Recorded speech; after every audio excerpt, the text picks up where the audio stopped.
The World Health Organization has added to the debate over the risk of brain cancer from mobile phone use.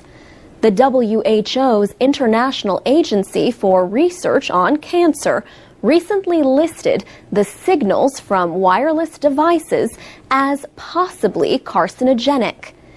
This finding puts cell phones in the same risk group as the pesticide DDT, but also in the same group as coffee. A group of 31 scientists from 14 countries made the finding. The announcement came at the end of a meeting at the agency's headquarters in Lyon, France.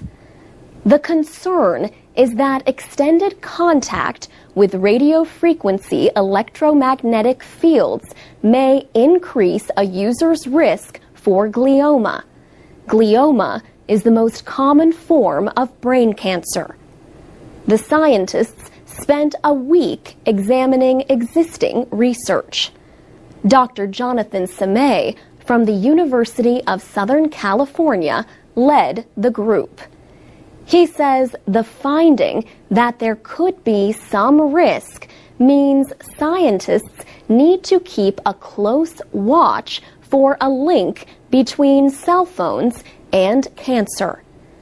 The statement noted that the number of mobile phone users is large and growing, especially among young adults and children. Mobile phone subscriptions are estimated at 5 billion worldwide. The scientists called for more research into long-term, heavy use of mobile phones. They also suggested taking measures to reduce exposure to the signals, like hands-free devices or texting. Camilla Reese, from an American group called Electromagnetic Health, praised the report, but says wider research is needed. She says, "We've only had this technology around for about 15 years, and most carcinogens will take 30 to 40 years to develop a cancer."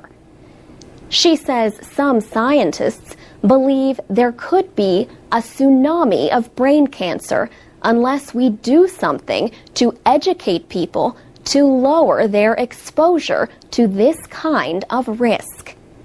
CTIA, the International Association for the Wireless Telecommunications Industry, dismissed the report. The group pointed out that no new research had been done, and it noted that the Cancer Research Agency has given the same finding to things like coffee and pickled vegetables.